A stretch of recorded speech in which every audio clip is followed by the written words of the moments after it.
as per the directions of Honorable CM and under the leadership of DGP sir, we have been making a lot of strides forward in tackling cybercrime. And हमारा Endeavour ये है कि गोवा के किसी भी हमारे citizen के साथ अगर साइबर फ्रॉड होता है तो उसमें हम मैक्सिमम से मैक्सिमम जो हमारी तरफ से हो सकती है इन्वेस्टिगेशन और रिकवरी करा के दें। और दूसरा हमारा मोटिव रहता है कि गोवा से कोई भी साइबर क्राइम ओरिजिनेट ना हो। तो इसी सेकेंड पहलू के तहत हमने ये एक्शन लिया है। तो हमको इन्फॉर्मेशन मिली थी कि गोवा में साउथ गोवा में किस टाइप से एक कॉल सेंटर ऑपरेट कर रहा है, तो जिसकी पिन पॉइंट हमने आइडेंटिफाई किया कि जवाहरी नगर में एक लोकेशन है जहाँ से एक बड़ा कॉल सेंटर चल रहा है जो कि यूएस सिटीजन को टारगेट करता है और उनको अमेज़न पे, पेपाल, जेल ऐप और कई सारे जो यूएस के प्लेटफॉर्म्स हैं उनका टेक्निकल सपोर्ट एजेंट बन के लोगों के डिवाइसेस का एक्सेस लेके उनसे पैसा ट्रांसफर करवाते हैं या फिर उनसे कैश ऑब्टेन करके उसको इंडिया में ट्रांसपोर्ट करते हैं। तो इस टाइप से हमको खबर थी, तो हमने पिन पॉइंटेड इन्फॉर्मेशन पे रेड किया। हमारी साइबर क्राइम की टीम जिसमें पीआई दीपक पेडनेकर, पीएसआई सर्वेश सावन और लगभग 10 और स्टाफ हमारा था जो साथ में गया और एक लोकेशन जवाहरी नगर में रेन फॉरेस्ट जो सोसाइटी है उसके अंदर हमने ये रेड को अंजाम दिया। और इसमें हमने 24 लोगों को अरेस्ट किया है। 24 लोगों को अरेस्ट किया है और उनसे हमको 26 लैपटॉप्स बरामद हुए हैं, 8 इंटरनेट राउटर्स बरामद हुए हैं, 24 हेडफोन बरामद हुए हैं और 26 मोबाइल फोन्स बरामद हुए हैं। तो ये दिखाता है कि सब लोग एक तरीके से एम्प्लॉयज़ की तरह काम कर रहे थे और हेडफोन लगा के लैपटॉप यूज़ करके उनसे अपना जो भी कॉल्स थी वहाँ से यूएस से जो कॉल आती थी उनको अटेंड करते थे और किसी तरीके से कस्टमर को मैनिपुलेट करके उनकी डिवाइस का एक्सेस लेते थे या फिर उनसे पैसा ट्रांसफर कराते थे। तो ये इसमें समझ में आया है। मैं थोड़ा कुछ अक्यूज के नाम आपको बताना चाहूँगा। इसमें हमको मेन मास्टरमाइंड जो मिला है वो है Mayank Kaushik, age 38 years, resident of Sarita Vihar Delhi. तो उसके बाद नितिन सैनी जो कि एक उसका नंबर 2 के तौर पे कह सकते हैं, नारायण सैनी फादर का नाम, age 36 year, resident of Delhi, Akash Vajpayee और ऐसे 24 टोटल एम्प्लॉयज़ हैं। ये सारे एम्प्लॉयज़ दिल्ली से हैं, एनसीआर, गुड़गांव, नोएडा से हैं, जम्मू कश्मीर से भी हैं, कुछ महाराष्ट्र से भी हैं और कुछ एक दो पंजाब से भी हैं। तो ऐसे मिक्स प्रोफाइल है और इनका एजुकेशन बैकग्राउंड भी काफ़ी मिक्स है कि कुछ बीबीए पढ़े हुए हैं, कुछ होटल मैनेजमेंट, कुछ 12th क्लास पास आउट हैं, कुछ इंजीनियर्स भी हैं। तो इस तरीके का इनका एजुकेशन बैकग्राउंड है। ये कॉल सेंटर पिछले 1 महीने से चल रहा था जिसमें हमने एस्टिमेट लगाया है कि लगभग 1 करोड़ से ऊपर का फ्रॉड हुआ होगा, क्योंकि financial trails still subject of investigation, तो वो चल रही है इन्वेस्टिगेशन। एम्प्लॉयज़ को इसमें रिक्रूट किया गया था ऑनलाइन एजेंसीज के थ्रू और उनको ट्रेनिंग प्रोवाइड की गई थी कि उनको क्या स्क्रिप्ट बोलनी है, customer care customer care executive बन के किस तरीके से बात करनी है, उनको स्क्रिप्ट बताई गई थी।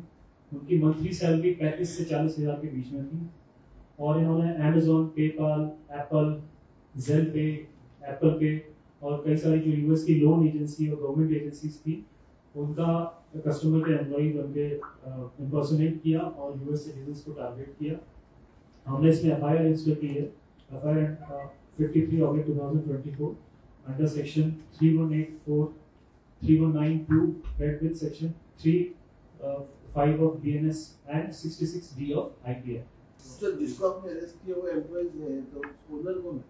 ओनर जो मैंने बताया मयंक कौशिक नाम है। इसको पहले अरेस्ट किया था इनको? इनका प्रीवियस फर्स्ट टाइम वाला। These employees, are they victims or are they accused? They are accused now because they were doing what they were doing. Yeah, they were not, they know what. Victims कहाँ से? Victims are mostly from US। Sir ज़्यादा तौर पे गोवा के लोगों के पैसे लुटाए जाते हैं, पर ये इस रैकेट में फॉरेन का पैसा गोवा में लाया जाता है, तो इसमें कुछ पॉलिटिकल कनेक्शन दिखाई दे रहा है? अभी तक तो ऐसा कुछ समझ नहीं आया। This is subject of investigation। How they should like they should pretend we will provide this service this Yeah. much। So आपको जैसे आपका एक कुछ इशू होता है अमेज़न पे, आपका पासवर्ड रिकवर नहीं हो पाएगा तो आप अमेज़न पे फोन करेंगे कि राहुल, ये जो इन्होंने सवाल पूछा उसका मैं बताना चाहूँगा। एक्चुअली इसमें ये पैसा हुआ नहीं आ रहा था ऐसे, क्योंकि इसमें जो ज़्यादातर अगर आप देखेंगे ये जो जिनको हमने उठाया है उनको मालूम था कि वो गलत काम कर रहे हैं, चीटिंग के काम में लगे हुए हैं, यूएस सिटीजन्स को यहाँ से कॉल करते हैं और कॉल सेंटर को कॉल आती थी वो इनके फ़ोन पे लैंड होती थी और यहाँ से फिर वो झांसा देके उनसे पैसा ट्रांसफर करा और वो पैसा हुआ नहीं आ रहा। वो कई सारे चैनल्स के माध्यम से होता हुआ लास्ट में दिल्ली में कहीं जो पैसा पहुंचता था, और उसके कैंपेन और भी लोग हो सकते हैं पर उनका गोवा कनेक्शन कोई नहीं है। तो इसलिए वो आपने सवाल तो किसी और ही लेवल पर पूछ लिया, तो वो ऐसा कुछ नहीं है। ये सब लोग यहाँ पे एज एम्प्लॉय काम कर रहे थे, पर क्यों इसलिए है क्योंकि उनको मालूम था कि वो गलत काम। लेकिन एक्चुअल पैसा बेनिफिशियरी जो जिसको कहते हैं बिग फिश जिसको कहते हैं या किंग पिन कह सकते हैं, वो लोगों के लिए अभी हम लोग देख रहे हैं कि उनकी आइडेंटिटी जो हमारे पास है एग्जैक्टली उसी आइडेंटिटी के तौर पे वो एक्चुअल जो बीन है वही है या छद्म नाम से है या क्या है, पर वो पैसा मोस्टली जो अभी तक सूचना मिली वो दिल्ली में कहीं पे पहुंचता है। कितना अमाउंट हो सकता है कि कोई बैंक अकाउंट भी कोई दिया है? अभी चल रही है कोई इन्वेस्टिगेशन। तो इससे पहले कुनौल में ऐसे कॉल सेंटर नहीं किया था। I think in the 3 years, I think 7-8 cases have been booked by cyber as well as crime branch, Purworin police in the last 3 years probably. Continual action. हाँ, हम ऐसी चीजें टॉलरेट नहीं करते। Form resolve. But how they used to operate? So then how they used to fool the customers unsuspecting? तो जैसे मैंने बताया आपको, जैसे अमेज़न में कोई इशू है तो आप कस्टमर केयर को फोन करेंगे।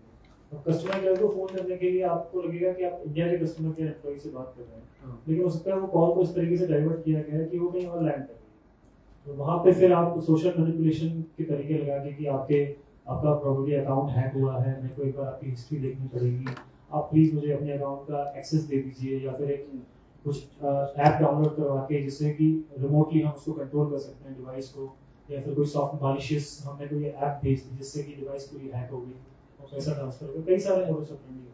हमारा लॉन्ग टर्म ये होना चाहिए कि आज की तारीख में जितना पैसा जा रहा है वो किस तरीके से लोगों को अवेयर करके हम बचा सकते हैं। इस पे मैं आप लोगों से खास तौर पर रिक्वेस्ट करना चाहूँगा कि साइबर क्राइम के ऊपर में कुछ ना कुछ आपका, चाहे सोशल मीडिया के ऊपर आपका चलता हो चैनल या प्रिंट मीडिया का चैनल हो या जिस भी माध्यम से आप लोगों तक आप पहुंचा सकते हैं इस बात को, हर हफ्ते 10 दिन में इसकी साइबर क्राइम के साथ मिलकर कुछ न कुछ कंटेंट आप जरूर उठाएं ताकि लोगों को हम इस साइबर क्राइम से बचा सकें।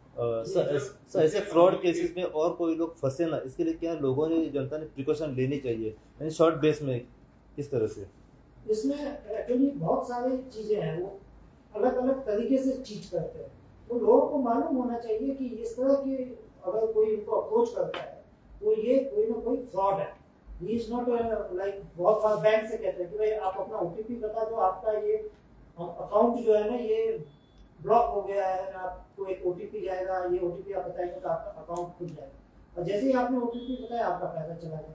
इस तरह से आप देखते हैं कि दूसरा, जैसा हमने बताया, एक आजकल वीडियो कॉल करके और कहते हैं आपको डिजिटली अरेस्ट कर दिया क्योंकि आपके उसमें ड्रग मिली है, पार्सल में ड्रग, आपने पार्सल भेजा या नहीं भेजा, लेकिन आदमी को इतना डरा देते हैं कि वो समझता है कि नहीं बाकी कुछ गलत हो गया है मुझसे, और फिर वो कहते हैं कि अब आप इतना पैसा दो, उसके बाद फिर ये सिक्योरिटी डिपॉजिट है या आप इतना पैसा दे दोगे तो आपको अरेस्ट नहीं करेंगे। इस तरह का डिजिटल अरेस्ट का एक अलग तरीका है। इस तरह से बहुत माध्यम से वो करते हैं। इन्वेस्टमेंट फ्रॉड जैसे जॉब वाला एक होता है कि भाई आपको इतना पैसे देने के बाद आपको ये इस तरह का जॉब मिलेगी, और उसमें फिर वो अलग चलता है। तो इस तरह से बहुत सारे माध्यम से वो करते हैं। इसके लिए आपको ये समझना है कि आपको डरना नहीं है और आपको लालच नहीं करना। सर आपने बोला है कि अभी आपने स्ट्रेंथ बढ़ाया है, लेकिन जो आईटी एक्ट है उसमें PI is authorised only to register FIR, तो वहाँ पे लास्ट 2 इयर्स 3 सैंक्शन हुए थे, लेकिन लास्ट 3 इयर्स ज़्यादा एक ही पीआई है, उसमें आपको दिक्कत नहीं होता है रजिस्ट्रेशन और बाकी केसेस करने के लिए?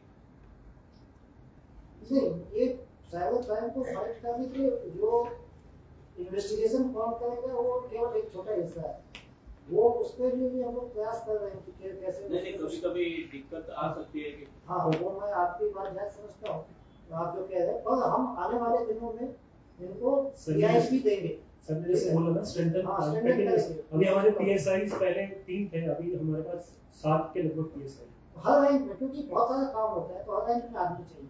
How about infrastructure for cyber? Infrastructure means vehicles if they require the other उन सब में भी इम्प्रूवमेंट हुआ है, इट्स अ कंटीन्यूअस प्रोसेस चल रहा है। Without vehicles they are handicapped because they have entire Goa उस पे काम हो उसका इम्प्रूवमेंट हुआ है एंड सर ने हमको बहुत सारे रिसोर्सेज भी दिए हैं, कंटिन्यूअसली उसका इम्प्रूवमेंट हो रहा है। बेसिकली क्या है कि अभी देखिए 5 जगह पे इन्होंने रेड तो 5 जगह से लोग उठा के ले आए तो लॉजिस्टिक्स में कोई इशू नहीं। Yes So regarding UOC, any development in UOC case the UOC yesterday they 100 plus more. उसका फिर बाद में कुछ होगा, इम्पोर्टेंट डेवलपमेंट तो बताएंगे। सर कैश फॉर जॉब के लिए कुछ अपडेट है नया? सर उसके लिए एक प्रेस कॉन्फ्रेंस ले लो ना। UOC. You want to add some questions with you.